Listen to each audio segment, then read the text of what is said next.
A purple magic circle suddenly appeared in the quiet classroom. As ordinary students, we had no time to react, before being swept into a soul passage. A golden-haired goddess in the sky then explained, "This place exists as a gap between worlds, a space typically used to summon heroes from other realms to defeat the Demon King." Without even giving us a moment to discuss things among ourselves, after the goddess bestowed her gifts upon us, we were transported to the kingdom of Hagen in another world. King Regian welcomed our arrival, and led his ministers in kneeling on one knee. "Please, you must defeat the Demon King." At this point, one timid student quickly stepped forward to ask, "Excuse me, will we be able to return to our original world?" The Saint Ishia explained that they could go back, but only on the night of the full moon, 1 month from now. So those with no intention of fighting the Demon King could simply return after that month. Having read every kind of manga imaginable, I couldn't help but think, a free trip to another world doesn't sound half bad. The Saint then added that even if everyone chose to leave, she wouldn't stop them, but still sincerely begged everyone to save this world. Just then I noticed a golden magic circle appear beneath my feet, similar to the one back in the classroom. Just as I assumed this was some kind of magic unique to the kingdom of Hagen, I was horrified to realize the circle was only beneath my feet, mine alone. The next second, I was back in the soul passage. "Long time no see, goddess. It's only been about 10 minutes. Even the goddess looked confused. "Didn't you just come through here? So you're actually being summoned for a second time? Well, rules are rules. I still have to give you a gift. I'm not sure what's going on, but good luck out there." When I opened my eyes again, I found myself tied to a chair, bound hand and foot. The mad scientist before me seemed to have mistaken me for a test subject. The two lunatics were waving their arms around, ranting about magic eyes and such. With that, they picked up a pair of iron tongs and moved toward me. It turned out that people summoned to this world typically possessed magic eyes. To further examine the magic eyes I had, the bald old creep immediately prepared to hypnotize me. But the advanced hypnosis had absolutely no effect on me. After closer observation, they discovered I had heterochromia, two magic eyes with different attributes. The two of them grew even more frenzied at this, and were ready to skip the hypnosis entirely and tear me apart piece by piece. Just as I thought it was over for me, a green magic circle appeared on the floor, and once again I found myself face to face with a familiar goddess. I couldn't help but ask if she had any idea what was happening. The goddess calmly explained this had never happened before, so she couldn't say for sure, but she'd look into it. The next place I was summoned to featured a beautiful young noblewoman. Seeing that her mistress had successfully summoned me, the elven teacher beside her couldn't stop praising her. Mistaken for a summoned monster, I nearly had a contract forcibly bound to me. A red magic circle appeared, and I was back in the soul passage once more. I was already getting used to this routine. The goddess was at a loss, but she explained she had a rough idea of the situation. Summoning, she said, tends to select people with particularly strong souls. This has nothing to do with character. Because a soul must cross between worlds, it needs to be extraordinarily powerful. And you happen to possess an exceptionally rare, ultra-powerful soul. If your soul were fixed to a particular world through some kind of contract, then this probably wouldn't keep happening. The fourth time, I was summoned by a white-haired girl, and in doing so gained the plunder skill. But just as I was about to form a contract with her, the magic circle appeared again. There wasn't enough time. The fifth time, I was summoned through dark magic, and so gained skills related to dark magic as well. The sixth time, I was summoned by a monster in a deep, shadowy castle. This time, I became the Demon King. Though the endless summonings hadn't stopped, I had accumulated quite a number of abilities. The goddess said the next one should be the final summoning. So take some time to consolidate your abilities. Just look with your right eye and you'll understand. The final summoning, the seventh, brought me to a castle. Unlike before, there were several other summoned individuals present. 3 high school students, Ryuto, Tamaki, and Aoi. The king, watching this unfold from above, was somewhat confused. Legend said there should be 3 heroes, so why are there 4 this time? Seeing that the other 3 clearly knew each other, I immediately realized I had been accidentally caught up in someone else's summoning. After hearing my explanation, the king understood everything. "So, those 3 over there are the summoned heroes and you're just an ordinary person who got swept up in it? I've never heard of anyone being accidentally caught up in a summoning before." At that moment, the crown princess stepped forward. "So you're the heroes, are you? It was I, the princess herself, who summoned you. You should be thanking me." I took this in stride. This kind of arrogant princess is practically a rite of passage for anyone transported to another world. This is our kingdom, the kingdom of Raijin-Kuzen. In this world, besides humans, there are demi-humans and the Demon Clan. The Demon Clan are humanity's enemies. With the Demon King at their apex, they've built their own nation and are now aggressively invading human territory. So Mikado, as the head of the Human Alliance, began calling on each nation to summon heroes. Only royal women have the ability to summon heroes, in other words, me. Each country summons their own heroes, cultivates them,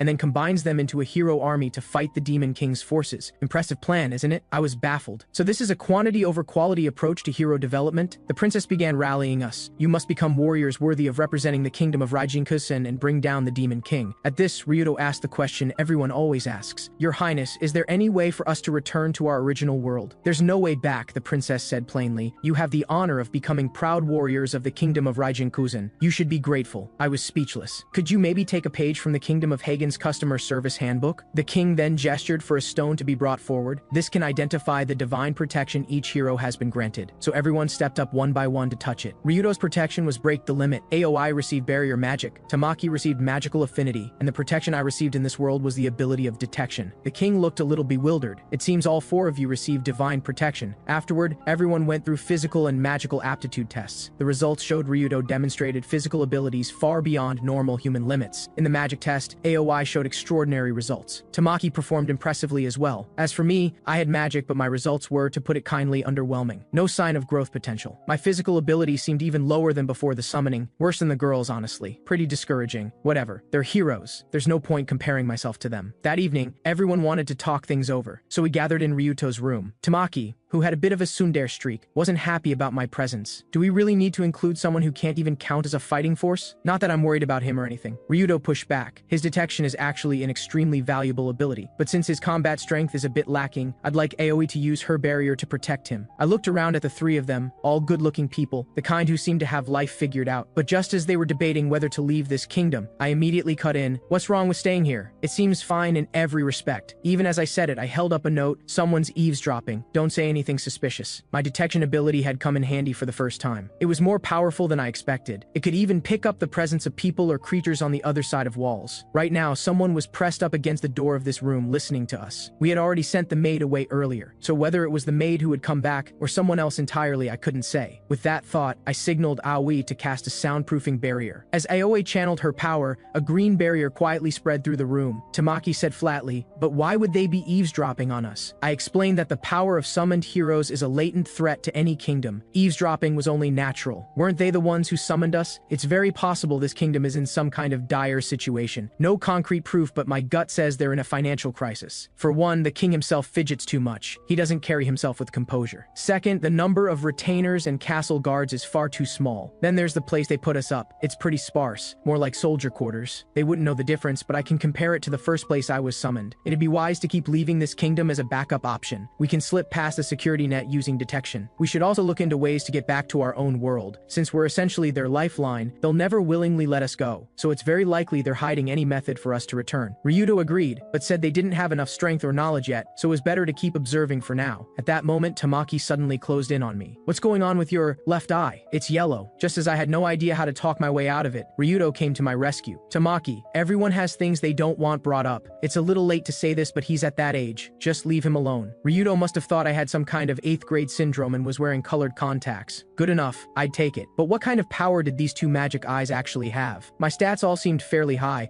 but I had no idea what the average was. So why did I score so poorly on the physical test? The skills I currently had were Vision Magic Eye, Array Magic Eye, Plunder, and Dark Magic, and then Detection. I recalled that the 3rd time I was summoned as a humanoid monster, I had become a vampire of the Demon Clan. That's when I noticed a curse of the Sun God. During the day, my condition and stats would drop to 1/10. That explains it. That's why I've been exhausted and getting headaches during the day. And probably why dinner tasted off too. Garlic in the food maybe? Or maybe I was just drawn to the blood pulsing beneath their necks and skin. Because of detection, my attention was always fixed outward. I never paid attention to my own body. Let me take a proper look at my own skills then. First, detection. The ability to sense the presence of any living being within my range of awareness. Then weapon forging, using magical power to craft materials into weapons. My right eye was called Vision Magic Eye. It covered everything from long-distance sight to X-ray vision and night vision, essentially every ability related to seeing. The left eye's Array Magic Eye was a bit harder to understand. It could copy any magic circle I'd seen and store it within the eye, then deploy it in front of me at any time. I didn't fully grasp it yet. Better to study magic in this world first and figure it out from there. There were also skills like increased growth rate and halved experience requirement. But blood-sucking, that one I could understand. Draining a lethal amount of blood would turn the victim into a zombie. Injecting my own blood into a virgin would turn them into a vampire. Killing someone and marking them with my blood would bring them under my control as a thrall. And fully draining someone's blood dry would grant me access to their memories. Reading this, I genuinely felt like a monster. Combined with my plunder skill, I should be able to steal someone's abilities through blood-sucking. I also had to be significantly stronger at night. First things first, get used to this body. Then came the training on the second day. The night commander in charge of our physical instruction was Ish. The two girls, though talented in magic, still needed to learn the basics of physical combat. I glanced over,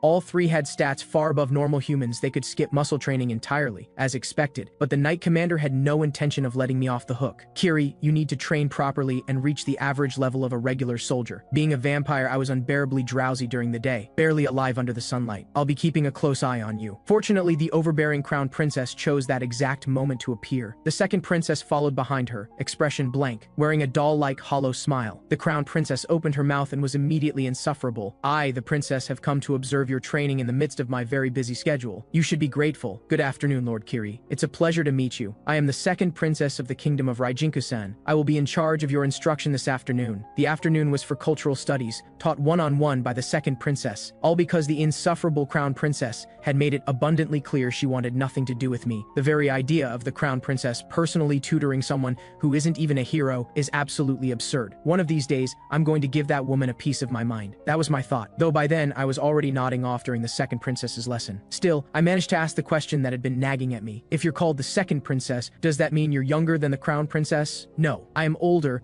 but there are reasons for that. The first in line to inherit the throne is given the title of crown princess. I see. Based on what the second princess taught me, this kingdom of Raijinku-san appeared to have been founded by a female mage who led the team that defeated the previous demon king. Because the founder was a witch, a culture rooted in witch worship had taken deep hold. Many women were entrusted with positions of power, and by custom, the right of succession to the throne belonged to women. The king, who became the queen's husband, would be involved in governance and handle state affairs. The queen could strip the king of his royal authority through divorce. Before I knew it, evening had fallen. Tomorrow we would study magical theory, with practical training set to begin the day after. I borrowed an introductory magic book from the second princess and started reading through it. Truthfully, even I felt a little bad about sleeping through class, but the second princess hadn't shown the slightest irritation. Let me use this magic circle to experiment. I activated the array magic eye directly on the circle, and pulled every circle I'd seen into my eye. But when I tried to activate it, nothing happened at all. I couldn't even feel it being stored in my eye. I tried other magic circles too. Nothing. Completely useless. Right, there's the other eye. I could clearly recall it. In the world where I first received the magic eyes, the advanced hypnosis magic that disgusting doctor had used. If the magic circle came from the same world as the magic eye, then, the next second, I felt something entirely new. My instincts told me it had worked. Next, I needed to confirm whether it actually functioned in practice, so I rang the small golden bell to call the maid into the room. Miss Nara, I'd like to ask a small favor of you. As Nara approached, the magic circle in my eye activated. Immediately, her gaze went blank, and she answered every question I asked without hesitation. So the array magic eye could be used to cast advanced hypnosis magic. Could it be that the array magic eye could only store magic circles from the world where I first received it?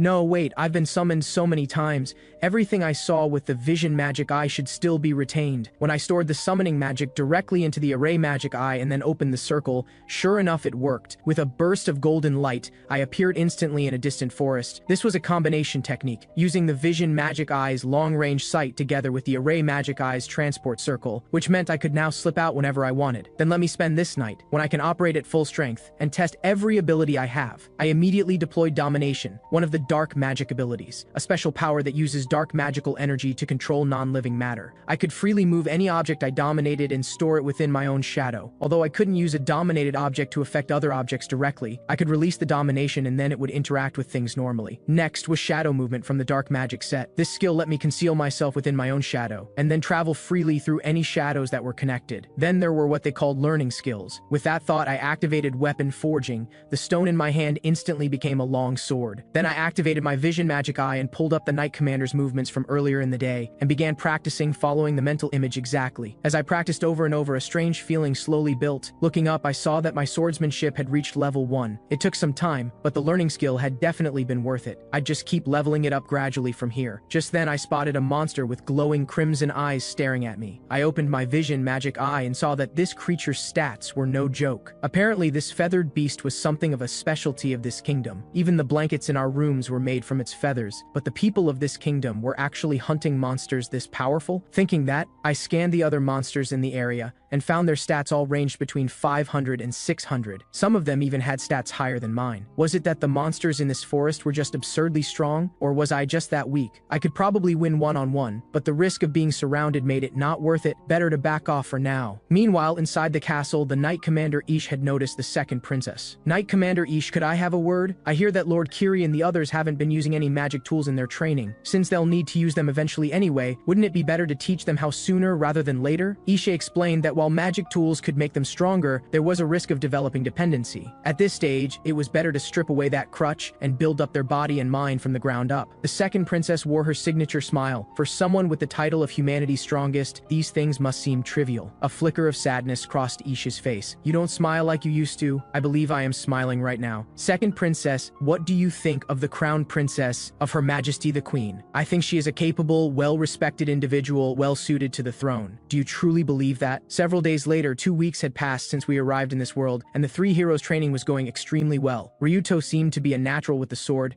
and was pouring everything he had into swordsmanship. Tamaki was continuously training with the staff, which was originally a tool to assist in casting magic, but Tamaki was using it purely as a blunt weapon, and the results were devastating. Aoi was practicing archery, making herself capable in both offense and defense. Watching them, even I couldn't help but feel impressed. Their team had Ryuto as the dedicated close-range fighter, Tamaki who could deliver explosive long-range firepower while holding her own up close, and Aoi who was agile and capable of defense. Their balance was actually quite solid. As a side note, I had started proper physical training 3 days ago myself, though rather than swordsmanship, what I was learning was throwing and dagger techniques, along with stealth and occasionally trap detection and disarming. It seemed they were grooming me to be a scout. Still, when it came to my own skills, it was better to develop them on my own terms. I directed the dominated daggers to weave freely through the air, catch the right moment, and one strike would be all it took. Unfortunately, most of these abilities were nearly impossible to use or train during the day. The Curse of Apollo was truly infuriating. I wondered if leveling up would make it disappear eventually. Either way, let me focus on raising my skill levels. With that thought, I activated stealth. As the feathered beast was busy gorging itself, I launched myself toward it at full speed. Using a net forged through weapon, forging and reinforced with dark magical energy, I snared the monster completely in an instant. Then I activated the Array Magic Eyes hypnosis on it. As a light flickered in the beast's eyes, it fell entirely under my control, but I didn't hesitate. I killed it in one clean strike. Turning it into a non-living object meant I could absorb it into my shadow. Also, draining a lethal amount of blood was another way to level up, something to look forward to. The stat boost from blood-sucking. That's when I noticed a green platypus-like monster nearby. Ugly, sure,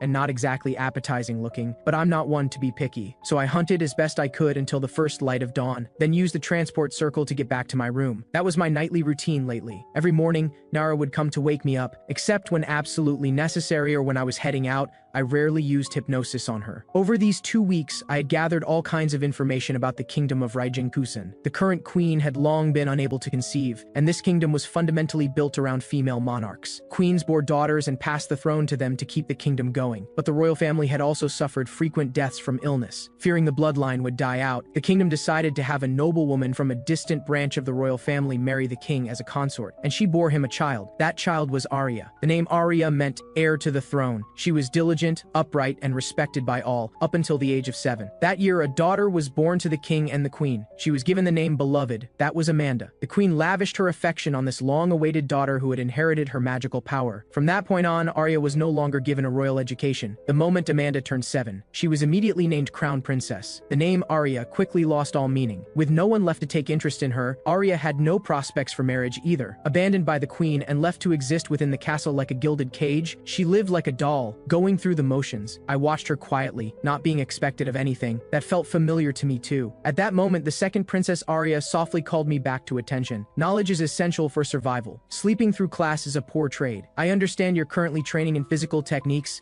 scouting, and stealth. It's a shame you have almost no talent for magic, but you do have real ability in those areas, don't you? That got me thinking. I genuinely couldn't use magic in this world at all. Even ordinary people here could use at least a little magic, so not being able to use any was genuinely unusual. Seeing my lack of concern, Arya offered some encouragement. You can become stronger. You just need to try harder. Please, come with me. Arya led me into a deep underground chamber. Then a large door was slowly pushed open. Classroom sessions are on hold. We'll use this room today. When it comes to the reality of being called a hero, yet being told you're weak. How do you actually feel about that? Aren't you ashamed? Arya's sudden change in expression caught me off guard. The second princess, perhaps shaped by past hardship, had suppressed her emotions so thoroughly that people called her the doll princess. But right now, every feeling was written plainly across her face. At this rate, you'll be expelled from the castle, because the queen has said she has no obligation to house someone who doesn't even try. I remained unfazed. I still felt detection would be useful when it mattered. On that point, I do think the evaluation is unfair, but the fact that you haven't been putting in effort is real too. You were granted divine protection. Put in at least a little more effort. That made me realize I probably did seem lazy in her eyes, though I was actually pushing myself at night. I sighed and explained, I'm already doing everything I can at this level. I'm not one of the 3 chosen heroes. I don't have the same natural talent for learning that you do.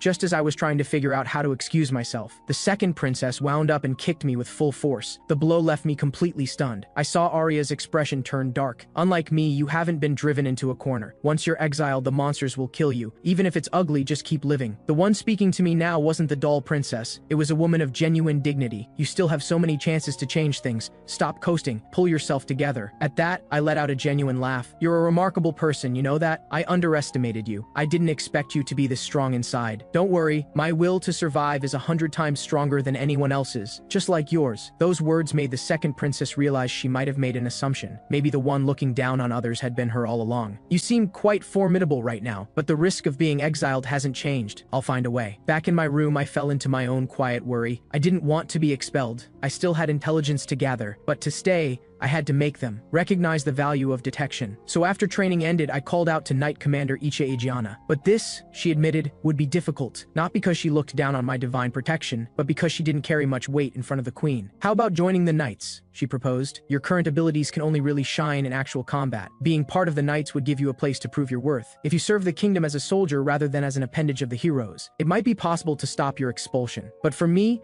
joining the knights was essentially giving up freedom. The trade-off felt uncertain, so I gave a deep bow. While I'm genuinely grateful for the offer, I can't decide right away. I understand, she said. Then come to me when you have no other options left. Does that mean when I'm exiled? Ijiana's expression was unreadable. Perhaps. A few days later, word came that heroes from a neighboring country would be visiting, and I still felt sluggish as ever. The second princess explained matter-of-factly that a welcoming banquet would be held tomorrow, and since it was a rest day, both training and lessons would be cancelled. The reason you weren't informed was probably because the sleepyhead wasn't on the guest list. I was mildly annoyed, but being left out wasn't exactly a bad thing. The next day, the palace was buzzing, fireworks exploding for the welcome celebration. I muttered to myself at the noise outside, wasn't this kingdom in a financial crisis? Besides, with this much commotion, one extra person in the crowd would go completely unnoticed. That said, if I actually showed up, someone would have to explain the unusual situation of me getting swept up in a hero summoning, which would prompt someone to form an investigation committee. If it got to that point, things would get very troublesome. While it was irritating watching everyone else enjoy themselves, I might as well see what they were up to. I activated the vision magic eye. Oh? Even the instructor had dressed up for the occasion. There was that hollow smile again. The food laid out on the tables was extravagant. This matched the information I'd gathered from Miss Nara. According to what I'd learned through hypnosis,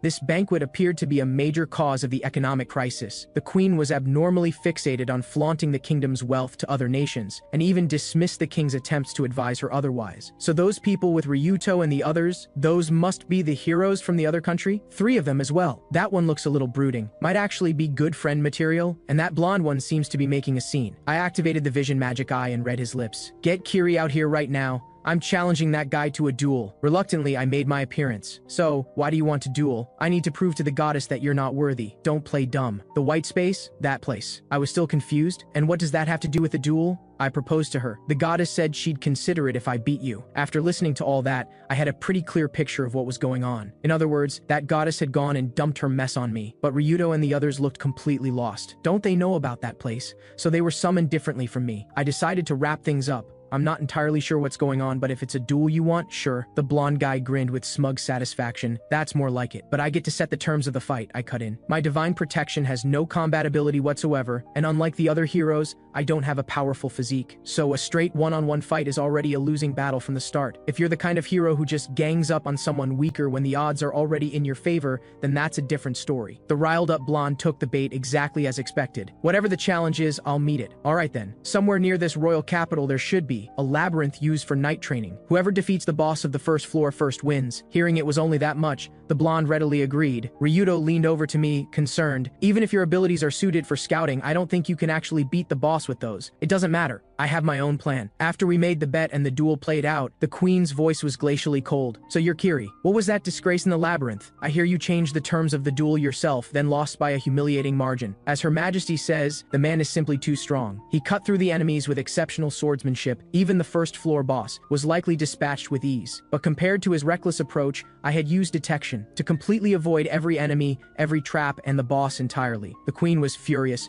Regardless of anything else, you came back defeated today. In light of your useless performance thus far, I allowed you leniency out of respect for the Knight Commander and my husband, and this is what you've brought to our kingdom. We can no longer continue supporting you. Kiri, I am exiling you from this kingdom. At that, I simply smiled. Just a moment, Your Majesty. I have an objection. You said I brought harm to the kingdom. What harm specifically? I did lose that fight, yes, but what that fight was wagered on was a matter of personal pride. Winning it would have made me worthy of a certain woman, nothing more. Beyond that, I am not actually a hero. I am someone whose identity has never been disclosed to any other nation. In terms of the kingdom of Raijin or Your Majesty the Queen, I am not a figure who could damage your reputation. What happened today amounts to nothing more than a personal squabble. Beyond that, I didn't do nothing in the labyrinth. At my signal, soldiers brought in 2 large burlap sacks, packed full of gleaming gold coins. The queen and princess both froze at the sight. I explained that these were treasures brought back from the labyrinth's first floor, since winning through combat was never an option for me. Using detection to locate these treasures was the easiest thing in the world. The queen looked thoroughly satisfied, and I had proven my worth. Not only did I pocket the money, but I sent those other heroes home in good spirits. With the exile issue settled,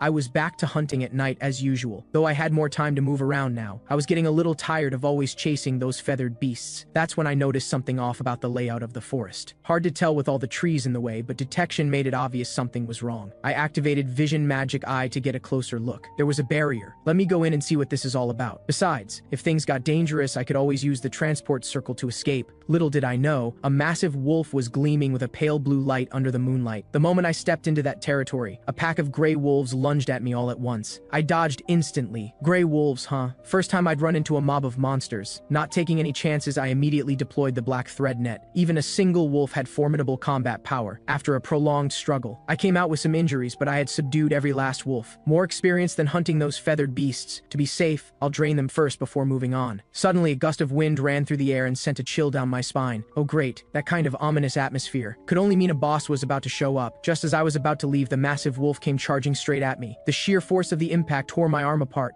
No time to react, I was hurled through the air. Damn, what just happened? The wolf-type phantom beast Fenrir, radiating a crystalline shimmer, fixed its gaze on me with cold disdain. A phantom beast, not a regular monster? Wasn't this the kind of boss that only showed up in the mid-game? Hiding in my shadow wasn't a good idea either. If it just waited me out, I was done. Before I could even think, Fenrir was already hurtling toward me at lightning speed. I leapt aside and barely got clear. Looking at the wings that had suddenly sprouted from my back, I realized this must be an undeveloped vampire ability. Why have you come here? Fenrir spoke. Fair enough for a phantom beast to talk, I suppose. You ask what I'm after, call it getting lost. Impossible. This place is shielded by an illusion. No one should be able to enter so easily. I sensed the illusion and got curious. Places like this don't normally have illusions cast over them. Then you're an intruder, and you've killed my kin. I cannot allow you to leave here alive. From the way you're talking, this seems like a pretty important place, Fenrir said flatly. You're going to die here anyway. This is where the witch and our kind forged our covenant. We guard this land as we swore to do, eliminating any creature we deem a threat, and intruders like you are no exception. Stop struggling, it'll be a quicker death, otherwise the next thing to go is your left arm. The next second, Fenrir was startled to find my right arm had already regenerated.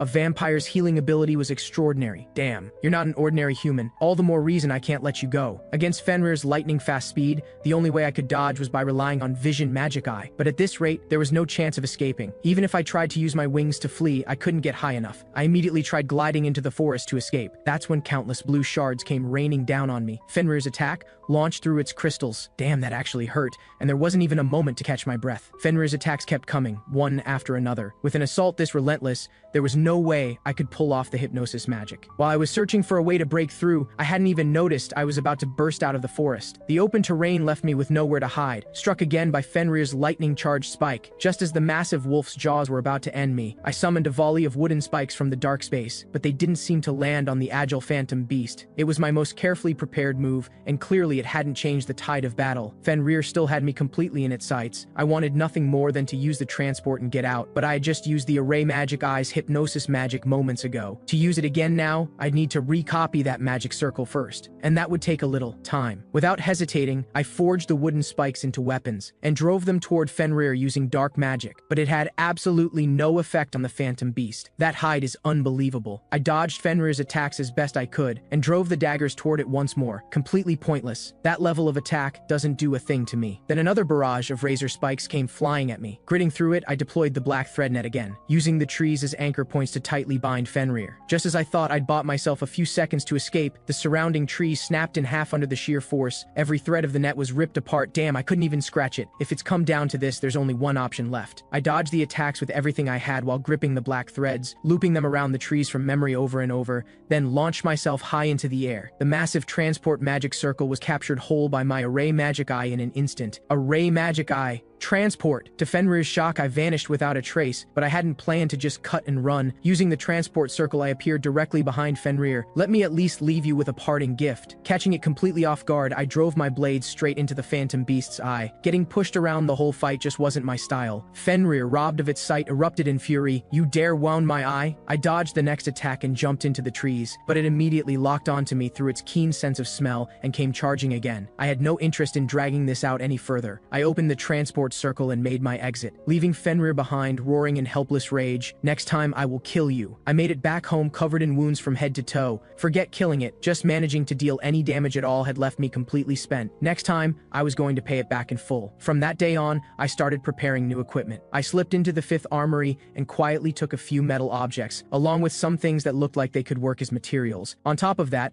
I had also collected a tuft of Fenrir's fur as insurance. Turns out those hairs could harden or compress in response to force, one of Fenrir's defensive mechanisms. If its entire body was covered in that, no wonder attacks were nearly useless. Then let me see what kind of weapon I can forge from this creature's fur. As weapon forging activated, black silk threads floated up into the air. This was Gleipnir, a material that could not be torn no matter how much force was applied, and could be crystallized by infusing it with magical energy. Gleipnir was the device from mythology used to capture Fenrir, so it shouldn't be able to break free from this either. With that in mind, I wove the threads directly into a pair of gloves, adjusting part of the crystallization to make it glow, made deploying magic circles far more convenient. If I'm going to make it, I might as well make a full set. Perfect. Now it was time for revenge. That night, as a tremendous roar echoed through the forest, Fenrir noticed something was off. It's been about a day, hasn't it? Fenrir snarled in fury. You never learn, do you? How dare you set foot in this territory again? Watching it charge at me without a second thought, I provoked. Those eyes of yours are quite striking, Fenrir. Though Fenrir's vision was impaired, its attacks were still devastatingly accurate. This is your second intrusion. I will not let you leave alive this time. It cared more about the trespassing than its own injured eye. That motivation wasn't going to waver at all. A drive to protect one's territory isn't a bad thing, but Fenrir, it only makes me want to kill you more. As Fenrir launched itself at me again, I released the gray wolves I had killed the night before. The wolves instantly went for Fenrir, biting and tearing. How's that? I taunted again. Even without your sight, you can smell them. You know these are your own kin, don't you? Damn you, what have you done to my kind? They were too useful to pass up, so I made them my thralls. Fenrir exploded with rage. A wave of blue energy sent me flying. While I kept dodging and deflecting the onslaught, I continued to provoke it relentlessly. Just as I was about to be torn to shreds, I triggered the transport and slipped away. Fenrir tracked my position through scent alone. Without hesitation, it launched itself into the air, but that was exactly the moment I had been waiting for. A dense web of Gleipnir threads caught Fenrir mid-leap and stopped it cold. All that time I'd been taunting it. I had been quietly laying the trap. You can't escape now, Fenrir. Constrict. Gleipnir. Countless threads dropped from the sky at once. With a thunderous crash, Fenrir was bound completely, unable to move. Even its desperate struggling was useless. Save your strength. These threads are made from your own fur. They carry your own scent. Took you a while to realize, didn't it? Goodbye, Fenrir. With that, I pulled the threads in my hands tight. Fenrir's final conscious thought grew hazy. So this is the end. And the Covenant too. The battle was finally over. In that one fight alone, I leveled up 5 times and gained several new skills on top of that. King's Vessel. What was that supposed to mean? Just then, several gray wolves called out to me. Master. The wolves could talk now. This must be the King's Vessel ability at work. After all, thralls counted as subordinates. One of the gray wolves slowly spoke. Would you allow our former master to become your thrall as we are? Our former master gave everything for this land and always fought to protect us all. We wish for it to join our ranks as your thrall as well. I had no reason to refuse. It was nothing but a gain for me. Cut to the banquet the next day. Ryuto was the first to speak. I get the feeling the crown princess and the second princess don't exactly get along. The second princess is a bit too cold, but they don't seem to actually dislike each other. The crown princess sometimes sneaks glances at the second princess. So I'd like to ask Kiri to help patch things up between them, Ryuto said. Hold on, why come to me for something like this? Besides, the crown princess would never listen to a word I say. It's fine, Ryuto said with total confidence. If I'm the one asking her, she'll agree. And why is that? Isn't it obvious? The crown princess is completely head over heels for me. Everyone fell silent at that. There's a reward involved, Ryuto added.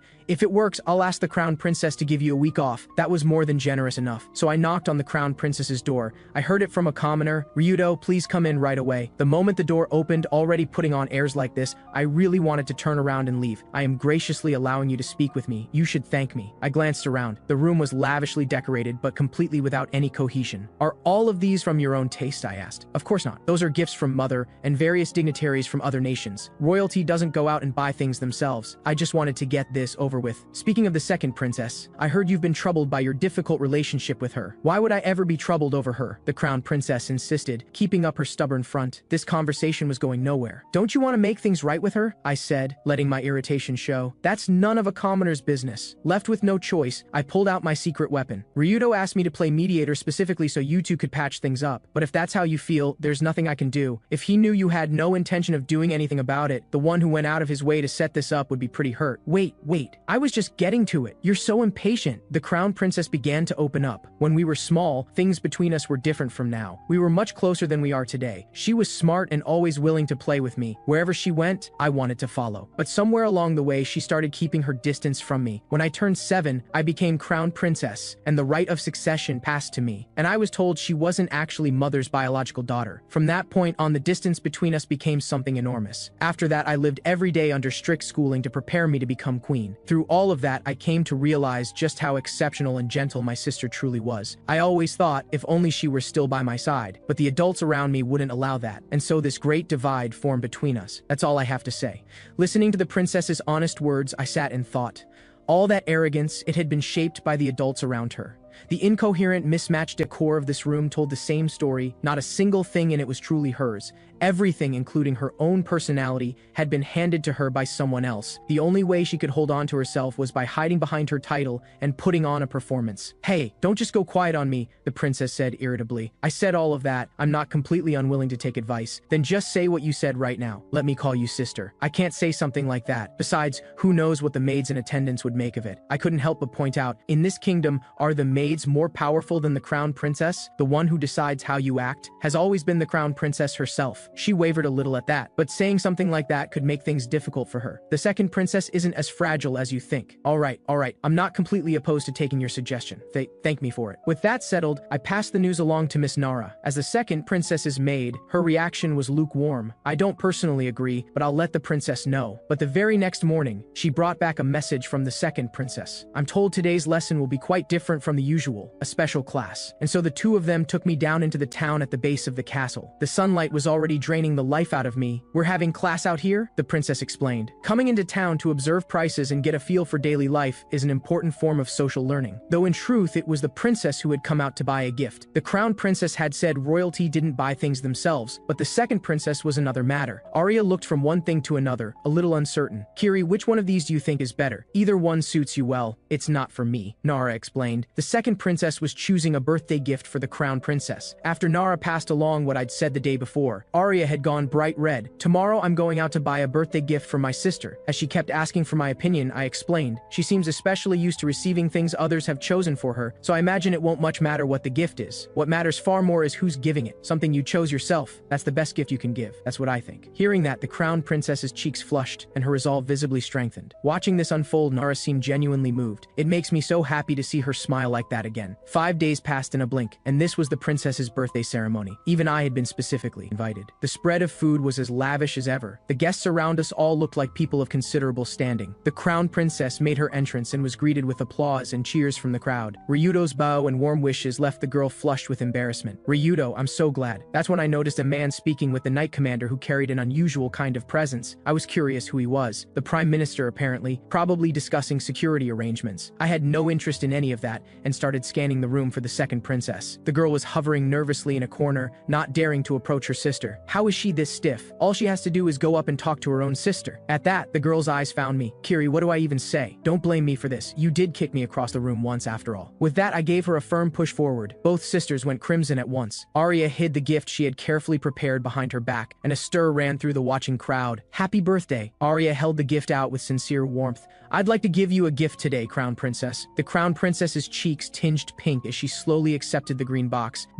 Could you put it on right now?" So Arya carefully placed the hair ornament she had chosen on her sister's head, just as she had imagined. It suited her perfectly. The two sisters opened their hearts and shared a smile, and the distance between them finally began to close. The watching crowd broke into applause. At that, the Crown Princess leaned in with a quiet plea. "There's one more gift I want. Let me call you sister." "Of course, I'd love nothing more." The two embraced and wept, and the distance of years between them dissolved in an instant. "Well, that takes care of that," I thought with quiet relief. Even the king and queen were in tears. Ryudo came over to thank me. "Sorry for dumping this on you, but the way it turned out was more than I could have hoped for." She always seemed to be in pain. The fact that they could make up is just wonderful. Watching him, I couldn't help but think Ryudo was too much of a softie, though it was perfectly in character for him. "Kiri, I want to thank you." In the brief moment Arya was turning to express her gratitude, blood was already spraying across the great hall, followed by screams that curdled the air. Under Arya's horrified gaze, the king and queen's heads fell to the floor. The prime minister, the killer, wore a look of grim satisfaction. "Quiet down, all of you corrupt and rotting vermin." A queen who did nothing to address the poverty of this nation, who kept squandering resources without a thought for the people, and a spineless king who stood by and allowed all of it, both have fallen. The new king will be myself, Vittore, a man of royal blood, and the position of queen consort will be assumed by Gianna. Damn, the knight commander. Crown Princess Amanda stared at her parents' bodies and shattered completely. "Mother, have you lost your mind, Vittore?" She threw herself at him without a second thought, but the knight commander simply drew a single clean strike, and the girl's arm was severed. The three heroes erupted in panic. "Don't move, Ryuto." Gianna's voice carried a weight that needed no anger behind it. "If you take a single step, none of you will walk away from this either." Then the prime minister broke into a frenzied scream. "We are children of the witch, people of the witch. To defy the witch's will and make the foolish decision to summon heroes is a sin that can only be atoned for with death. Return to the witch." With a single swing of Gianna's blade, the crown princess's life was extinguished. Arya screamed in horror. I barely managed to hold her back. "If you make a sound, they'll find us." This coup was massive in scale. The entire knight's order had turned. "Come, my people, let us deliver every fool in this hall to the witch for judgment." And with that, the indiscriminate slaughter began. The royal family was wiped out. Corruption, bribery, extravagance, and persecution, these people brought this nation to ruin alongside the royal family. Every last one of them deserved what was coming. I held Arya back with everything I had. Going out there now would only get you killed. Right now you only have two choices: die here for nothing, or escape and keep living. Ryudo, confronted with the crown princess's body, was devastated beyond words. "How can there be people who deserve to die?" "Still so young, hero," the prime minister said with a dry laugh. "Every noble in this room is someone who had no right to exist. You simply don't understand the state this kingdom is in," Ryuto shouted back. "Even so, killing people can't be the answer." The prime minister looked at him with tired exasperation. "If you'd seen what I've seen, never mind. You'll come to understand this kingdom in time." Gianna, restrain the heroes. The knight commander's killing intent radiated around her. "Ryuto, don't make this any harder than it needs to be." Ryuto immediately activated his break the limit divine protection and brought a devastatingly powerful light sword crashing down at Gianna, but it had no effect whatsoever on the woman dubbed humanity's strongest. A fine move, good power, and speed. The next second, she effortlessly subdued Ryuto as if it were nothing. Aoi and Tamaki held up a barrier on their end, pushing back against the soldiers' assault. Facing that many soldiers without weapons, their situation was far from hopeful. "How are you planning to beat me, Ryuto? Give it up. Once I'm done with you, I still have the second princess to deal with." On our end, I was pressing Arya for a decision: escape and live, or give up and die here. "Are you going to give up again just like before?" At those words, the image of her sister surfaced in Arya's mind. "I'm not giving up. I'll keep living," she said firmly. "I'll carry Amanda's share of life along with mine. I refuse to let someone else decide how I die. Then I'll run with you." Second princess: "No, Arya." Meanwhile, in the great hall, after a fierce exchange, Ryuto's light sword was cut cleanly apart by the knight commander, followed by a kick that sent him flying across the room. Then a single decisive strike shattered Aoi's barrier, and in the next moment both girls were pinned down by soldiers. On our side, I had started leading Arya through the escape. Using detection, we We slipped around soldiers wherever we could, but with my daytime energy failing fast, I was already gasping for breath before long. After asking Arya whether she could use magic, I warned her. 3 soldiers will appear from this direction in about 30 seconds. There's no way around them. Blue magic gathered in Arya's hands. The soldiers had barely shown themselves before they were knocked to the ground. I had to admit, impressive. 3 at once. More than that. You look like you're really struggling. Are you all right? Arya asked with concern. I knew perfectly well I was exhausted, but enemies weren't going to wait for me to recover, so I kept pushing forward with Arya without slowing down. Taking stock of our situation, handling a handful of soldiers was barely manageable, but going up against the Knight Commander was basically impossible. I was in no state to fight right now, so I absolutely could not let her find us. After running for a while, I found a lightly guarded spot. That room appeared to be empty, but when we stepped inside the servants' quarters, the sight that met us was bodies strewn everywhere and blood-soaked walls. So this had been dealt with in advance. They even killed the servants. Thorough work. That's when Arya spotted the body of her maid, Nara. She held her close one last time, memories flooding back, and said her goodbye. But there was no time to grieve now. We needed to figure out how to get out. Cut to the castle dungeon. This is the kingdom's most secure prison. Without magic tools, there's nothing you can do to break out. I'd advise you to sit quietly. The straightforward Tamaki was already asking to have her handcuffs removed, but Ryudo had already worked it out. This coup was triggered by the summoning of heroes. The Hero Alliance won't stand by and do nothing, so they're using us as hostages to buy time, and if we take our own lives, it'll cause them serious trouble. At that, the Knight Commander regarded Ryudo with something close to admiration. Murderous on the outside, and yet your head stays completely clear. I recognize those eyes. Blaming yourself for what you didn't know, for your own powerlessness, and that painfully naive resolve, it's exactly the same look I had when I was young. You're still young. If you want to survive in this world, hold on to that feeling, and don't lose your cool judgment. If you can do that in the moments that count, you might at least be able to protect the people beside you. Let Tamaki and Aoi escape. With that, she prepared to regroup and go looking for the second princess. She can't escape on her own. Not a chance. Meanwhile, Arya was frantically mapping out an escape route. There's a hidden door that connects to the sewer.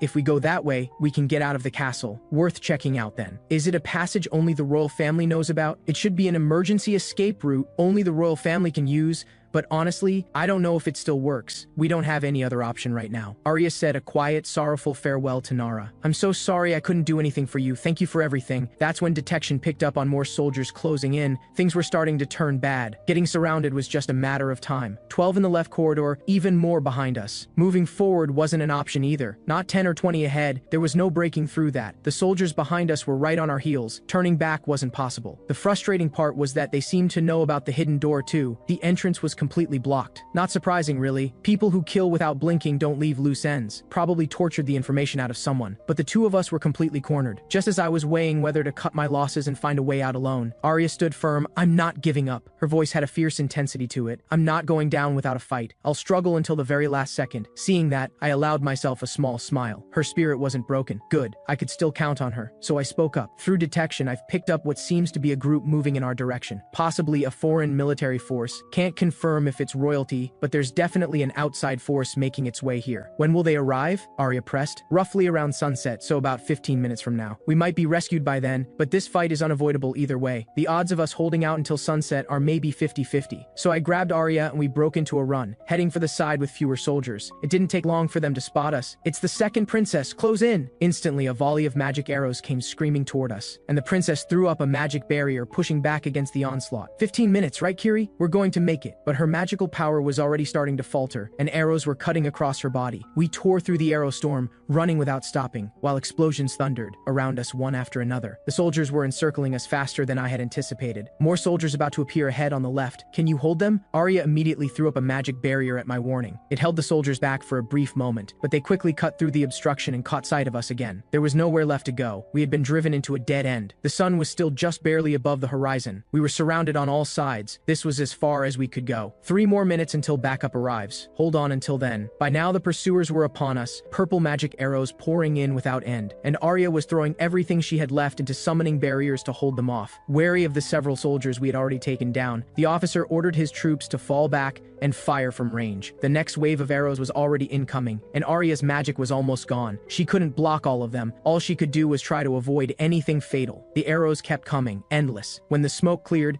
the second princess was riddled with wounds. Battered battered and bleeding, she asked when the reinforcements would arrive. But every word of that had been a lie. She turned to look, and I was already gone. "Kiri, where are you?" Arya called my name. Did he use me as bait and run? But he said he'd escape with me. Was the talk of reinforcements also a lie, just to keep me fighting? The soldiers hadn't let their guard down at all. They were readying the next shot to finish her off. Just as despair was closing in around her, the sun finally slipped below the horizon, and I appeared without a sound, dressed in black. "Sorry to keep you waiting. From this moment on, it's my time." At the same moment, the darkness around us deepened. The massive silhouettes of great beasts swept over the soldiers above. "My thrall Fenrir, take care of these men, as you command." The next second, the phantom beast Fenrir moved on the soldiers without a sound. In an instant, they were torn apart. Screams erupted from every direction. The darkness left them unable to cover each other's backs, and I appeared silently behind one soldier. "You can shout all you want, but I don't think anyone's going to answer." "Kiri, where did you come from?" I didn't even glance at him, just tilted my head slightly. "Done already, Fenrir?" The phantom beast materialized quietly. "Just this one left. Not a single one put up much of a fight. Compared to you, they're nothing." The soldier was trembling with terror by now. "Yura, please spare me." I looked at him without a trace of sympathy. "You killed plenty of people yourselves. Getting killed in return isn't strange at all, is it?" The soldier had nothing left to say. "Are you really Kiri? Who knows?" The next second, the Wolf King's fangs tore him apart. With everything cleaned up, I turned my gaze to the girl barely clinging to life. She was using what little magic she had left to seal her wounds. Good thinking, but unfortunately the blood loss is too much. It's already too late. Arya stared straight at me. "If you had used that power from the beginning, don't look at me like that. This power can only be used after sundown, so I had to hold on until this moment." The talk of reinforcements was for the same reason. If I just wanted to escape on my own, there was no need to do any of that. That's when I noticed the look in her eyes, full of hope and a fierce will to live. Even now, in a state like this, she hadn't given up on surviving. "In that case, let's give it a try." So I spoke up slowly. No time to spare, so I'll ask directly. "You're a virgin, right? If so, there's still a chance you can live. Though from that point on, you'll belong to me. In short, you'll become my servant. So, accept death as a human, or live on as something no longer human. Make your choice." The girl's breath was fading, but the conviction in her heart was to survive. No matter what it took, even if she had to sell her soul to the devil, she was going to live. "That's the right answer," I said in approval. "As you put it, compared to any god, I'm probably closer to a devil." The next second, I bit into the girl's neck.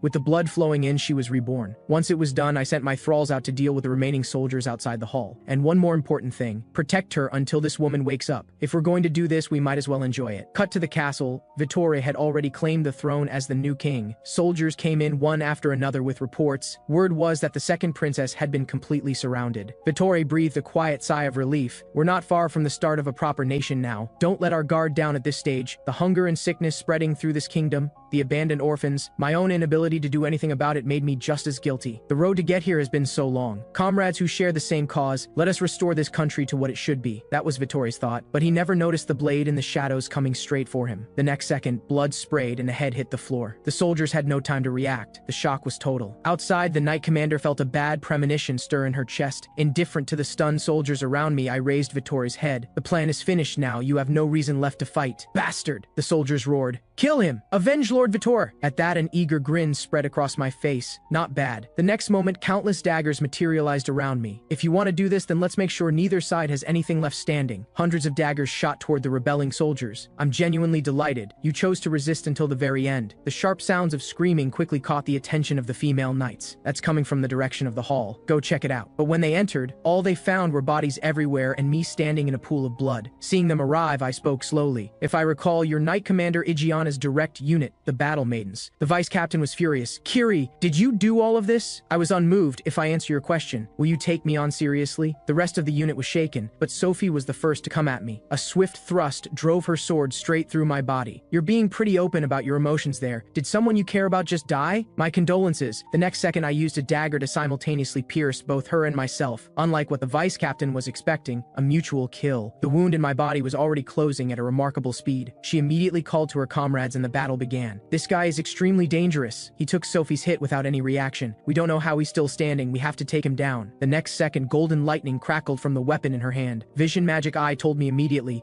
that was no ordinary magic tool. But the moment I moved to dodge, ice shot up from the floor and locked my movement. The two of them worked together seamlessly. I could only summon daggers to deflect, but the magic tool's power was immense. and the vice captain's lightning dagger was closing in fast. With nowhere to dodge, I took it directly to the face. Just as she thought the fight was over, I smiled slightly. The magic tool is more troublesome than I expected. The next second, I severed my own left leg and launched into the air. Countless threads saturated with dark magic enveloped her in an instant. The other two fighters were subdued outright. I was really looking forward to seeing all four of you come at me together, but unfortunately my schedule's a little full. Under the vice captain's stunned gaze, every one of my wounds closed over. I would have loved a one-on-one with you as a warm-up. Think of it as stretching before the real match, against the Knight Commander. The vice captain scoffed. Talking about facing Commander Igiana? You really don't know what you're walking into. I took my time, needling her. You're the best fighter among them, aren't you? You'd probably perform better on your own. So why bother teaming up? That set the vice captain off even more. Shut your mouth. Don't you dare insult my teammates. The lightning in her hand was devastatingly fast. It shattered my daggers with ease. But thanks to weapon forging, my weapons were practically inexhaustible. The more I fought her, the more I enjoyed it. Wonderful killing intent. Come at me exactly like that. Incredible, hit me harder. The next second, she sent me flying. She used the gap to try to free her teammates. Both of you, get up. We're going to avenge Elfer. The battle maidens are my home. I'm not alone. But the next second, the teammate who had broken free bit straight into her shoulder, while the other latched onto her thigh. I'm afraid they've already been turned into ghouls. That was a genuinely great fight just now. I had wanted to do a bit more sparring with you, but there's nothing to be done. I'll leave the four of you to have your fun from here. Kiri, come back here. Good. Now there's only one left. As my thralls gradually dealt with the remaining soldiers throughout the castle, Knight Commander Igiana's sense of unease grew stronger by the minute. A severed head on the side of the path confirmed what she feared. Her hands trembled as she gently lifted it. My instincts really do always come through, Lord Vitor. And there I was, spreading ink-black wings beneath the full moon, perched atop a high tower. The moon is beautiful tonight. Back in my world, that line is actually a famous way of confessing your feelings. That head was a gift for you. Igiana looked up and challenged me. Kiri, those are the demon clan's wings, aren't they? Only someone who has sold their soul to the demon clan in exchange for power would have those. To go that far, to throw away your dignity as a human, what is it you're living for? I genuinely didn't understand what she was getting at, and I wasn't in the mood to explain. I'm not really sure what you're talking about. I just want to stay alive. That's all there is to it. Igiana couldn't make sense of it. A reason that simple doesn't hold up. I fight for the sake of this country. To survive in this world, you need a powerful reason. Living for your family, living for revenge, anything will do. If I had properly guided you, maybe you wouldn't have ended up like this. I'm sorry, Kiri. She lowered her head slightly as she said it. I dropped down to her level. What a moving little speech. Treating the demon that killed the ringleader like a student you can still reach, but the coup has failed. You don't really have standing to talk about fighting for your country anymore. Even without Lord Vittore, we can still... Knight Commander Igiana, I cut her off before she could finish. I think you're under a misapprehension. In the next moment, the shadows around us filled with the corpses of soldiers. We're past the point where you can talk about we anymore. Here are the soldiers who hunted us down, the soldiers who massacred everyone in that hall, and every member of the Battle Maiden unit. There's no one left, except you. I've left them unable to resist, but at least their lives can be spared. All it costs is your sacrifice in exchange. I was being deliberate. I had read her concerns. She was worried this fight would end like a teacher pulling her punches against a student. Even as I was weighing whether to wait for her to surrender and then use mind control to force a proper fight, Knight Commander Igiana raised her longsword without any expression and drove it into the ground. A violent surge of holy energy exploded outward. This is a moment of silence, she said quietly, for the comrades who suffered humiliation before they died, and for the comrades who are about to die, take my life as the offering. I was confused. In other words, you're abandoning the Knights? Abandoning them? The Knights Order is the unit I poured my entire life into. I will kill every last one of them with my own hands. I was baffled. If that's the case, between the royal family and the soldiers, everyone's going to be gone. The kingdom can't function. The people are still here, Igiana said firmly. Whether the nobles are corrupt, whether the soldiers are wiped out, whether the royal bloodline is severed, these are all minor details. As long as the people remain, I will fight for this country. That is the reason I exist. Hearing that, I smiled, with an edge to it, and decided to lay my cards on the table. My apologies, Commander. I underestimated you. I'm sorry for being so disrespectful until now. In a moment like this, lies and bluffing don't suit the occasion. So let me be straight with you. These people never had the chance to become vampires. They're completely beyond saving. I killed every one of your comrades. To them right now, you're nothing but food. Igiana looked utterly composed. Kiri, you're beyond saving. You are my enemy. The next second, her longsword cleared its sheath. A crushing wave of pressure exploded. The puppet before her was cut in two in an instant. This is worse than I expected. So that sword is Igiana's trump card. The ancient weapon? But those eyes blazing with killing intent, that's exactly what I was after. Knight Commander Igiana, I'll use everything at my disposal to fight you. As a show of respect for my enemy, Igiana showed no expression. But the moment moment a ghoul's hand was about to make contact with her, a cataclysmic explosion engulfed the whole area. "You have plenty more of your comrades here. Let's see how long that kind of attack can keep going." The Knight's unit came charging at her as well. The sight stirred a brief fleeting warmth in the Knight Commander's memory, but the next second,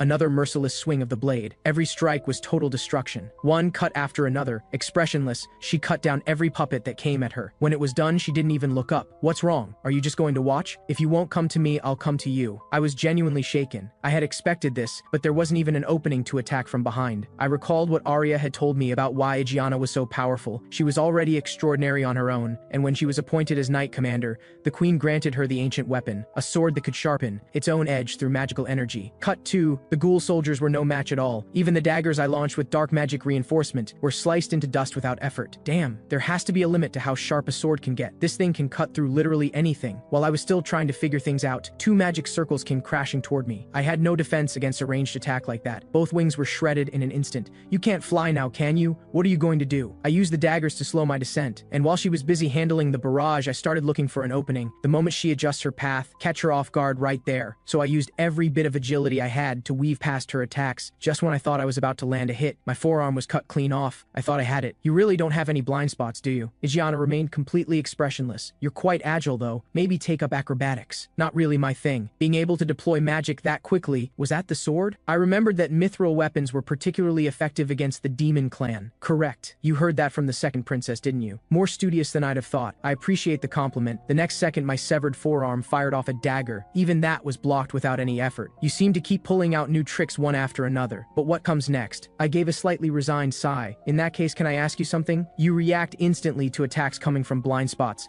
I believe you're layering your magical energy in a thin sheet that covers yourself and the surrounding area, using it to sense threats from every direction. Am I right? You're using detection as your divine protection, aren't you?" "You guessed correctly, Kiri. If you have that ability, you shouldn't need mine at all." "I wouldn't say that. Using this technique requires a continuous output of magical energy, which lets opponents sense my presence. So it's not well suited for scouting or covert movement, but the reaction speed it gives is exceptional. Call it a combat-oriented adaptation. Incidentally, I can also see that over there." Since I'd been found out, I pulled the Gleipnir threads tight and sent them toward her. Even the indestructible Gleipnir was cut apart without effort, but immediately after, sharp spikes came flying in. Fenrir was launching a sneak attack from a distance. I had Fenrir fire from beyond her detection range. I wasn't sure how effective it would be, but when the dust cleared, Gianna was completely unharmed. Attacking from beyond my detection range is a clever idea, but from that distance, I sensed it before it even reached me. She immediately launched a magic attack at Fenrir. "Don't get close. Keep the pressure on. Don't give her a moment to rest." So a relentless stream of spikes and daggers came raining toward Gianna. She looked thoroughly unimpressed. "Plenty of tricks, but how long can you keep it up?" I also realized that trying to drain her magical energy this way was completely unrealistic. At this rate, both the ghouls and the daggers would run out first. What I knew of her capabilities, a layer of magical energy blanketing the area, used to detect enemies, combat ability capable of handling countless opponents at once, and an indestructible ancient weapon. The only way to actually land a hit might be to strike at extremely close range from outside her detection field. Then the path forward is right here, and with that I charged straight at Gianna. Gianna looked disdainful. "So you've decided your only option is to throw yourself into melee range? Too reckless, Kiri. Did you think I didn't have defensive measures you haven't seen yet?" Several sharp waves of sword energy spread out around her, and my remaining arm was cut off once more. "So this is the end, isn't it, Kiri?" Just as she raised her blade with full confidence to take my head, she didn't realize every bit of this had already played out in my head. The severed hand was suspended in the air by a thread, and from the shadow cast on the ground, a gray wolf shot out and bit through her ankle. Hit from two sides at once, Gianna's jaw tightened. After a moment's consideration, she decided to deal with me, the unarmed one, first. But in the next moment, to her absolute disbelief, my severed arm was quietly growing back. "You let your guard down." And rather than rushing to attack, I stayed just outside striking range. Then I activated the Array Magic Eyes hypnosis. The golden magic circle burst open before Gianna's eyes, but there was only the briefest pause. She raised her sword and cut the circle to pieces. I hadn't expected that sword could even destroy magic circles. Then she dispatched the wolf that had been attacking her from behind without breaking a sweat. Rather than alarmed, I felt a grin spreading across my face. "What are you smiling about? Happy, obviously, aren't you? Who knows? Come on then, Gianna."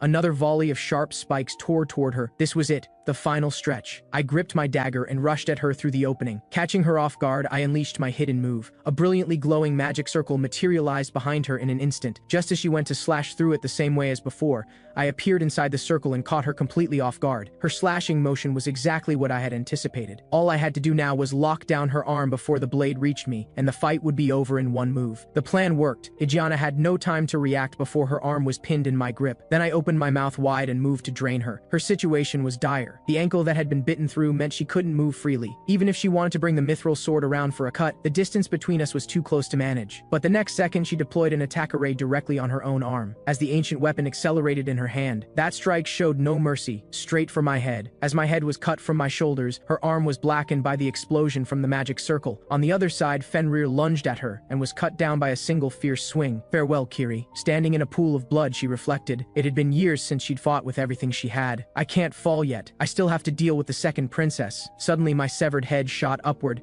A spike drove straight through her chest. As her heart kept pounding through it, my body launched high into the air and delivered a devastating kick that sent Ijeana flying. From that impact alone, the Knight Commander had nothing left to fight with. Beneath the eerie moonlight, I slowly reached down and picked up my own head. Ah, a head's just an accessory apparently, no problem. This works fine. Ijeana stared in disbelief. I cut off your head with mithril, and even that wasn't enough. I looked at her without particular interest. You all seem to use mithril against the demon clan. But that seems to be a rule of this world. It has no effect on me since I come from somewhere else. And I had already worked out ahead of time that the head probably wasn't critical for a vampire. The reason being, when I fought Fenrir, my spine took damage, but the rest of my body was completely fine. Ijeana was barely breathing. I've lost. I just happen to be the one who's still standing. My experience in fights at this level is still lacking. Ijeana, I'll take everything you have. Making you a thrall or a ghoul would be a waste of someone like you. Goodbye. With everything resolved, I made my way to the castle dungeon. You really are in rough shape, Ryudo. After the jab, I pulled out the magic tool that would open the prison. Wait, isn't that Kiri? I've been so worried. Are you all right? I immediately activated the hypnosis array. Worry about yourselves first. Bunch of pushovers. Ryudo panicked. Hey, what are you doing? Relax. I have no intention of hurting you. With that, I opened the door and let them out. Then I put Ryudo himself under the hypnosis as well. His body couldn't move, but his mind was still clear. The hypnosis array works, but it's still limited by the subject's own willpower, it seems. Doesn't matter. I'd like to ask you to help with some cleanup. Too much has happened to explain properly. Just consider me dead. So I took out a magic tool and handed it to Tamaki. Use this to burn the castle, inside and out, down to ash. Don't leave a single body behind. You seem to always hold back your power. Just let it burn freely. Aoi, put up a barrier so you don't get caught in it. Tamaki was fired up.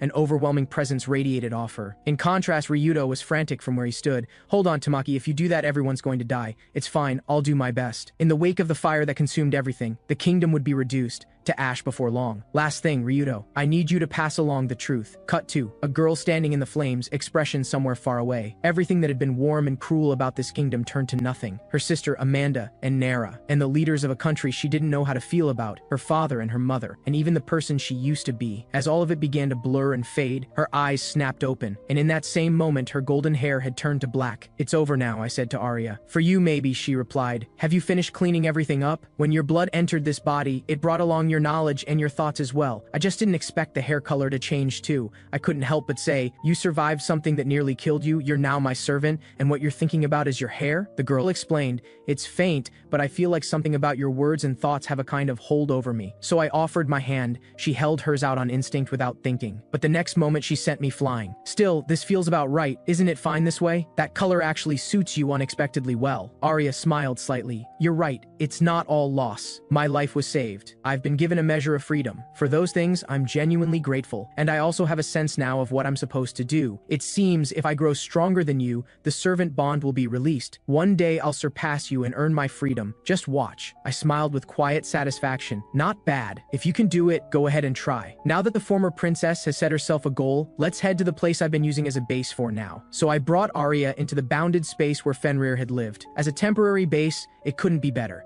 The place had originally been a run-down little shack, but after I applied weapon forging, it had turned into this. For two people to live in, it was naturally a bit cramped compared to a castle.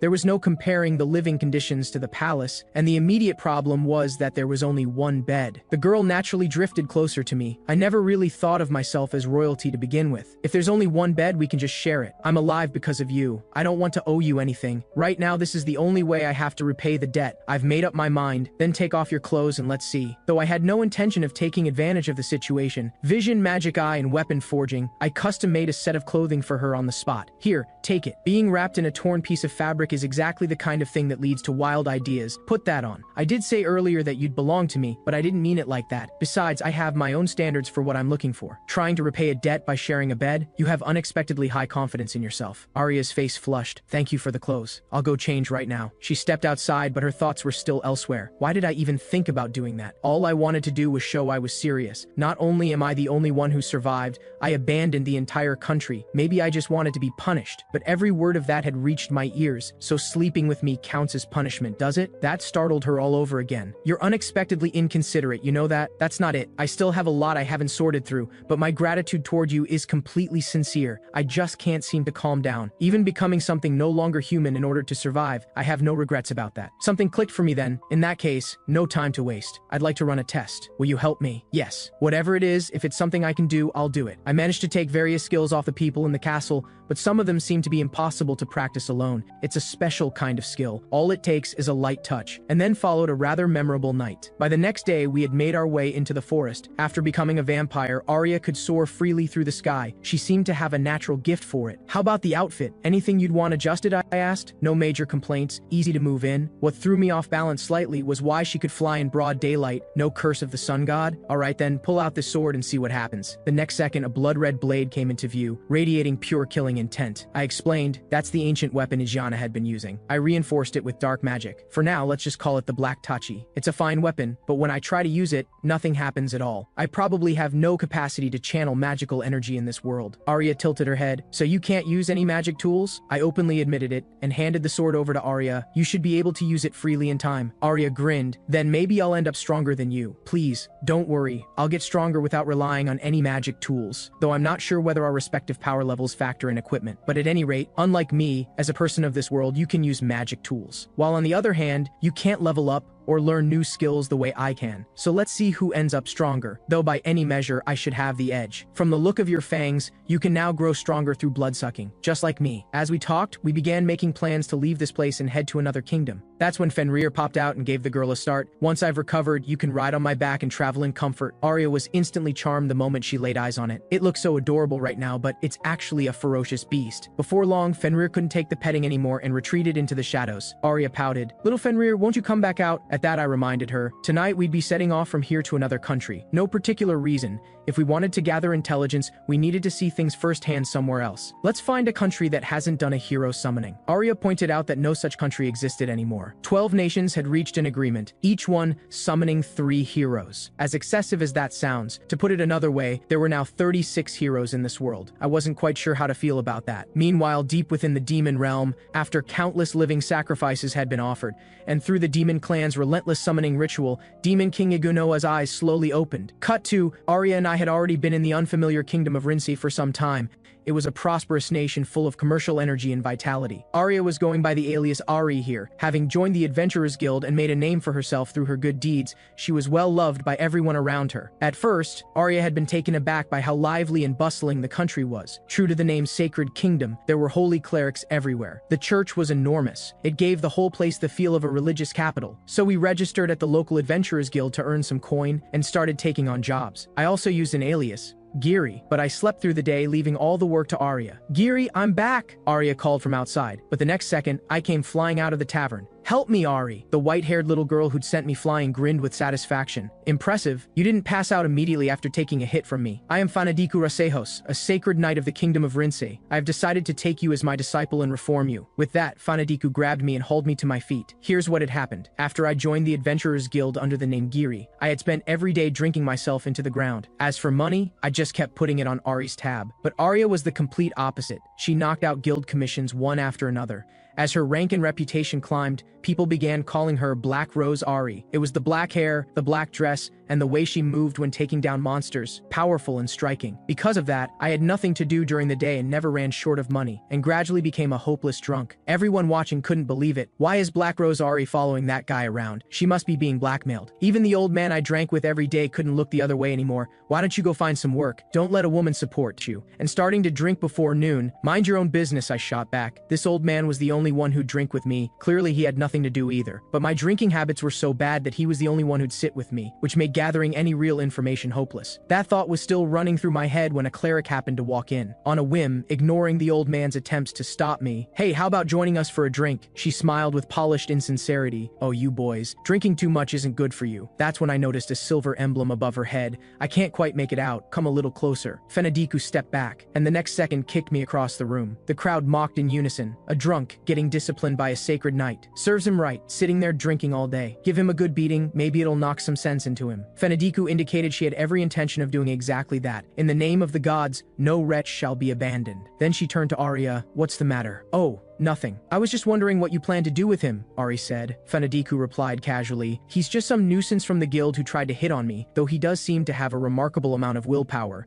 Allow me to save him. Watching me get dragged away, the tavern erupted with joy. Miss Arya is finally free. Come join our party. Arya quickly handed off the food she was holding, then sprinted after me. Nobody could understand why Miss Arya followed that guy around. She must definitely be getting blackmailed. Meanwhile, I had just opened my eyes to find a palm headed straight for my face. Alright, I'll put you out of your misery right now. Just when I thought it was over, a green light enveloped me, and my head cleared considerably. Feeling better? You really shouldn't drink so much, you know. Excuse me, who exactly are you? I'm Fenadiku, Sacred Knight. Please call me Fenadiku, or Master. Then she grabbed my hand and dragged me off to a church. Arya had quietly followed and was looking a little put out. When did they start holding hands? They seem rather close. Is this just considered normal social behavior here? That woman is dangerous. Fenrir emerged from the shadows. I don't know if Master has noticed, but that woman carries a very strong scent of divine protection. Divine protection? You followed them because you sensed that too, didn't you? Stepping inside the church, Fenadiku couldn't help but admire it. This one's on the larger side. You're in luck. Then a row of stone statues came into view. These are statues of the chief god. Just do as I do and you'll be fine. Fingers pressed together, representing the chief god and the four goddesses. I still don't know why things turned out this way, but in my days I went along with it. Now that I think about it, though my name is Kiri, I don't think I've ever actually prayed for anything. Suddenly a strange feeling came over me, as if something was watching. Someone observing? No. It felt more like something was connecting us. Was this her doing? No. Even my detection couldn't pick it up. Not magic from this world, and not a physical phenomenon. It felt as if something was peering directly into my soul. Damn. Whatever you are, stop looking through me like that. But just then Fenadiku's voice broke through. You're taking this more seriously than I expected. Prayer really is something beautiful. It looks like your soul has already been cleansed. At that, I looked up at the massive statue of the chief god before me. The feeling of connection was gone, but the power behind it was something I couldn't shake. It seemed I'd be coming back here again. Meanwhile, in the realm of the gods, a golden-haired goddess spoke slowly. The connection was severed. The blue-haired girl beside her agreed. I can't believe a human could do something like that. Truly remarkable. A little while later, I knocked on the tavern door again. The old man, seeing me back, gave me a look of genuine surprise. You've got a completely different presence about you. Looks like you've been through something. As it turned out, Fenadiku had just taken me to a forest. Without a word of warning, she proceeded to beat me thoroughly and without mercy. Move faster! Here comes the next one! Against her relentless barrage, I didn't have a chance to retaliate. I recalled she'd introduced herself as a sacred knight. No wonder it hurt so much when she hit me. The attacks of a sacred knight carried the one weakness of a vampire, the light attribute. Seeing me dodge one of her strikes, Fenadiku grew even more energized. I could tell from the start your eyes were good. It's just that your body can't keep up yet. Get hit enough and your body will start to catch up. Keep pushing. Meanwhile, Arya, watching from behind, looked worried. Is it really alright not to help him? He's getting beaten black and blue. Fenrir said calmly. Master said not to intervene unless something unusual happens. Even in daylight, Master can escape at any time, but he hasn't run. Whatever he's doing, I imagine he has a good reason for it. Except the next second I broke into a full sprint. The old man listened to my whole account with a completely straight face. As I finished, I added, this really was a disaster of the highest order. That woman is a sacred knight, you said? The old man explained. Sacred knights hunt monsters and offer them to the chief god. They use magic tools and carry the light attribute. Personal talent matters. matters, but tactics are the real key. Though the part about you not being able to use magic tools is beside the point here. I grinned. That's what I thought. Something was off. Did I ever tell you I can't use magic tools? But before I could finish, the sacred knight had already kicked the door in. There you are. Rested enough? Time to get back to training. I could only yell helplessly, "Old man, help me! Old man! Aren't we friends?" After that, the sessions that were called training but amounted to one-sided brutality continued. I knew that in the daytime, with nothing but my eyes to rely on, there was no way I could beat her. But at this rate, my body wasn't going to hold together long enough for me to come up with a counter strategy. So I asked Master if we could go to the church. She was delighted. She'd never expected me to ask to go back on my own.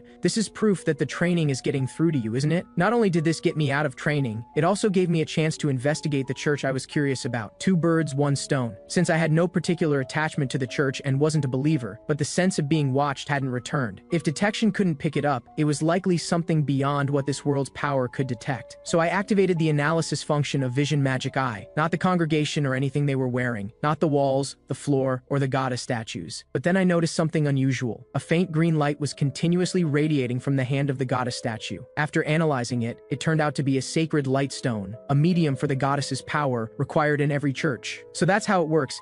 It creates a connection to the congregation through this stone. She's called a goddess, but it shouldn't be that one. Based on the statues, there seem to be 5 goddesses in total. It seems I really did manage to cut off this world's gods. Well, as far as reconnaissance goes, that's more than enough for now. That's when Fanadiku lit up with unmistakable excitement. Over there. That's Master Raven. He's the 4th captain of the Sacred Knights, and the hero of this entire city. 10 years ago, when the monsters went berserk here, he was the one who resolved the crisis and has been protecting the city ever since. A living legend. The girl was barely containing herself. I'm going to go say hello to Master Raven. Head back without me. I found myself genuinely curious about the man, and prepared to use analysis on him. He noticed something was wrong in an instant, which left me no choice but to look away. Given his reaction, he must have sensed something. Even using analysis carries a risk around this man. Raven spoke quietly. There's a scent. The scent of one of my own kind. Meanwhile, Arya was bored out of her mind on the other side. Kiri has been in training every single day since then. We haven't even spoken recently. Great. Fanadiku was swinging her warhammer at me again. Your reaction to magic tools has improved a bit. I appreciate that. The girl paused in thought, but just evading isn't going to cut it. Do you have a weapon you're comfortable with? My first instinct was to picture myself wielding dark magic in all its glory, but I answered simply, not really. Fanadiku's excitement switched back on immediately. That settles it then. Go out tomorrow and buy a weapon that feels right for you. There's no such thing as an adventurer who fights empty-handed. I also got a chance to meet with Master Raven, so tomorrow's a day off. Got it. So I made my way over to Arya. You've been staring at me for quite a while. Have you figured out how to handle me yet? The girl deflated. Not even close. Right, are you free tomorrow? Master Nun said I need to go get a weapon. I don't know the city very well. You probably have a better idea where to look. Arya perked up immediately. I don't have any commissions. Tomorrow is completely free. You really can't manage without me, can you? I don't know what to do with you. Let's get back to the inn and get ready then. Let's go. The next day at the market, Arya was in high spirits. Look at this. This looks delicious too. I felt obliged to remind her. We came here to buy a weapon today. It's fine. The weapon shop is right over here anyway. So we made our way to a shop that looked decent enough. The unfortunate part was that everything in it was magic tools. I suggested Arya pick up a weapon while we were at it. The ancient weapon was far too conspicuous. She needed something she could use day to day without drawing attention. The girl agreed. Something reasonably priced that didn't get in the way of movement would be ideal. And I spotted a short sword forged from mithril. High purity mithril that could also serve as a magic auxiliary tool. It looked perfect. As for the price, between my nighttime hunting earnings and what we had saved, it wasn't a problem. I've got nothing else to spend money on besides drinking anyway. Let me cover this one. Arya's cheeks went pink. But my problem remained. I couldn't find a single weapon in there that I could actually use. So we moved on to a second shop, a rather narrow little place. We were greeted by a white-haired old man. This shop works on commission. We craft one-of-a-kind weapons built to the customer's exact specifications. Can you make weapons that aren't magic tools as well? Of course. This shop will do everything in its power to meet the customer's expectations. In that case, let me place an order.